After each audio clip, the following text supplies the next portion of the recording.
the Amish way, keeping food cold without refrigeration. It was early morning in Lancaster County, Pennsylvania. The sun peeked over the horizon, casting golden rays on the fields of corn and wheat. A light mist clung to the earth, and the clop of horse hooves on dirt roads broke the peaceful silence. Among the farms, the Amish community stirred, beginning their day, as they had for generations, without the modern conveniences most people take for granted. Jacob Stoltzfus, a middle-aged Amish man with a wide-brimmed straw hat and a thick brown beard, was already hard at work in his barn.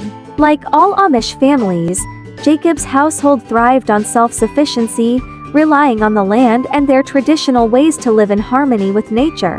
One of the biggest challenges, especially during the warm summer months, was keeping food fresh without the help of modern refrigeration. Jacob's family didn't have a refrigerator humming in the kitchen. They didn't rely on electricity at all, by choice and by faith. But, as you might expect, they still needed to store perishable food like milk, butter, vegetables, and meat for their large family. Their solution was as clever as it was rooted in centuries of wisdom, passed down through the generations. This morning, Jacob's eldest son, Eli, joined him in the barn. "Papa," Eli said, wiping the sleep from his eyes, "how did people in the old days keep things cold without ice? Is it like what we do?" Jacob smiled at his son's curiosity. He had been teaching Eli the old ways, preparing him to one day manage the farm and household. Today would be another lesson, this time about their method of preserving food without modern refrigeration. "Yes, Eli," Jacob said, gesturing to a large wooden structure behind them. "We still use some of the same principles, but now, we have a few more ways than just relying on ice. Let's start with our ice house." The ice house, storing winter's chill. Jacob and Eli walked toward a low, insulated shed, almost hidden among the trees on the edge of their property. It was the Stoltzfus family's ice house. Built decades ago by Jacob's father and grandfather, it was designed to keep ice frozen throughout the summer. "You remember last winter, when we harvested the ice from the pond?" Jacob asked, opening the thick wooden door of the ice house. Eli nodded. "Yes, Papa.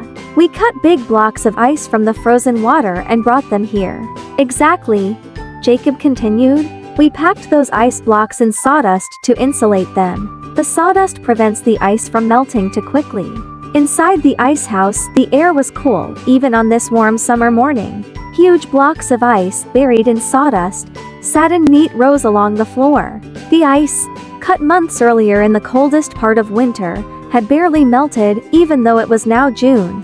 "With this ice," Jacob explained, "we can keep our dairy products, milk, cheese, and butter cool in the icebox back in the house." They returned to the kitchen, where a large wooden cabinet stood in the corner.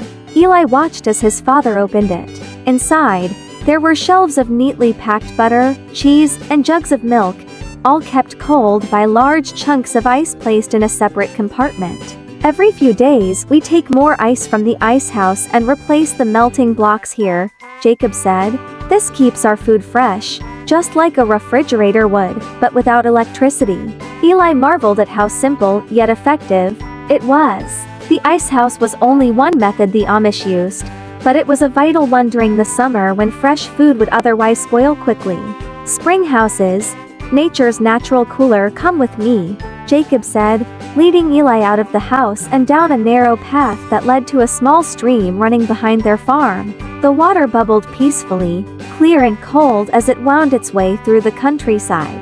Next to the stream stood a stone building with a wooden door. "This is our spring house," Jacob said, pushing open the door.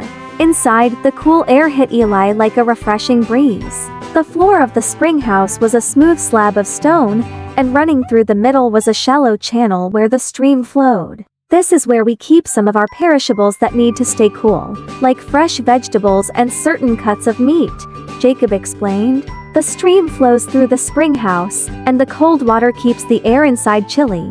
It's nature's refrigeration. Jacob knelt down beside the stone channel and pointed to wooden shelves lining the walls. Jars of preserved vegetables set alongside freshly harvested root crops, all kept cool by the temperature of the stream. In the old days, this was all people had. The cold water would preserve milk, cheese, and even butter. Today, we use it for many of the same things, and it helps keep our food fresh without electricity.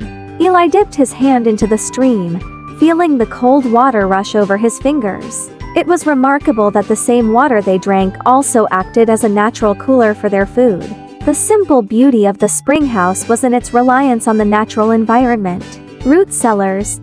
Storing the harvest. Jacob led Eli up the hill to another hidden gem of the Stoltzfus farm, their root cellar. Tucked into the earth, the entrance was barely visible, just a wooden door set into the hillside.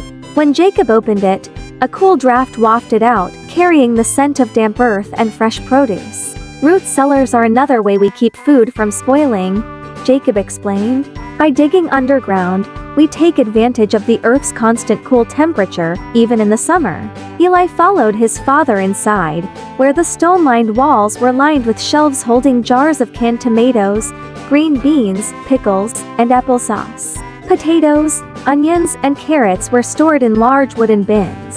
The root cellar stays cool and dark, Jacob said. It's perfect for storing vegetables and canned goods. Some foods, like potatoes and apples, can last for months down here without spoiling. The cool, stable temperature of the root cellar protected the food from the heat of the summer and the freezing cold of the winter.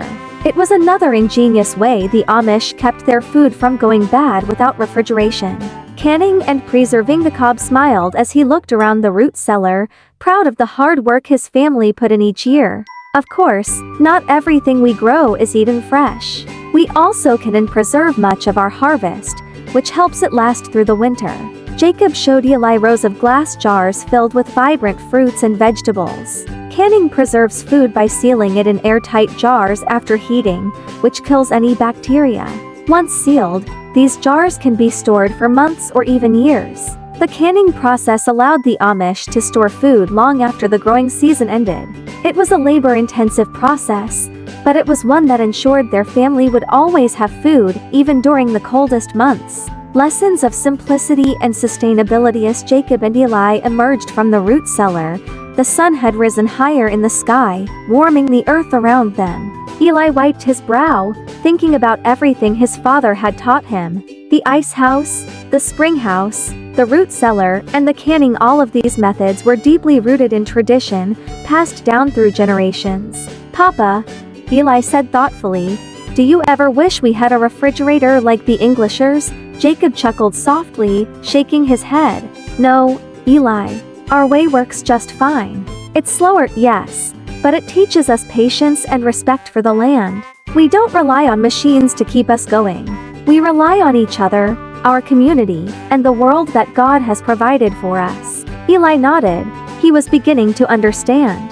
The Amish way wasn't just about surviving without modern technology, it was about living in harmony with nature, using time-honored methods to keep food cold, and preserving the simple, sustainable lifestyle that had guided his family for generations. And as they walked back toward the house, Eli knew that these lessons would stay with him, just as they had stayed with his father, his grandfather, and all the Stoltzfus men before them.